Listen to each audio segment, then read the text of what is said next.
Smart work और hard work को लेकर हर बार यही कहा जाता है कि स्मार्ट वर्क करना चाहिए, हार्ड वर्क तो गधे करते हैं।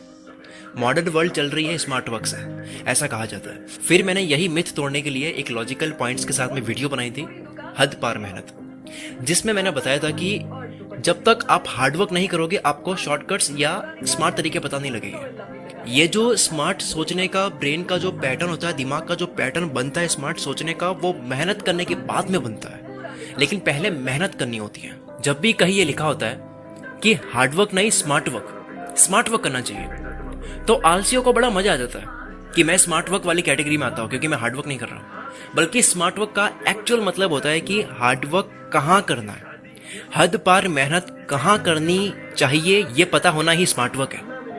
बट मेहनत तो करनी पड़ेगी मेरे भाई।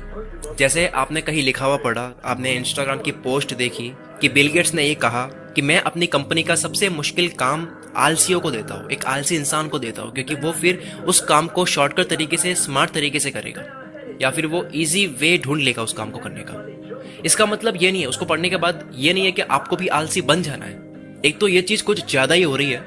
अगर आप इंडिया के मोटिवेशनल चैनल्स को कंपेयर करोगे बाहर के मोटिवेशनल चैनल से, तो यहाँ आपको ये मिलेगा कि हर जगह केवल मोटिवेशनल कोट्स चल रहा है और यही चल ही रहा है, इसी पे व्यूज आ रहे हैं। सक्सेसफुल लोगों के कोट्स, शायरी हो गई, शायरी के अंदर कोई मोटिवेशनल लाइन बोलनी, एटीट्यूड शायरी, यही सब चल रहा है। फिर होता क्या है, इसमें गलत क्या है कि कोट्स को जो वो बोला जा रहा है उसको एज इट इज लोग लगा लेते हैं, रिलेट कर लेते हैं, जबकि वो नहीं बैठ रहा है फिर भी। जबकि होना क्या चाहिए, यहाँ फिल्टर लगाना चाहिए।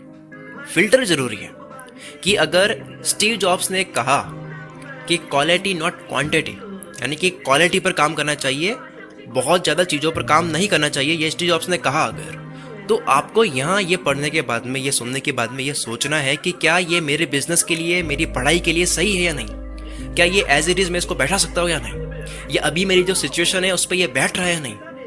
आपको खुद की थिंकिंग लगानी है, लॉजिकल बनना है, क्रिटिकल थिंकिंग स्किल को बढ़ानी है। देखो दो चीज़ें होती है, एक होता है मेहनत वाले जोन में होना और एक होता है प्रोडक्टिव होना। एक बारी समझ आ गया कि ये करना है, ये मेहनत करनी है, फिर आपको उसमें केवल मेहनत करनी होती है, वहां दिमाग नहीं लगाना होता है, वहां आपको केवल रोबोटिक वर्क करना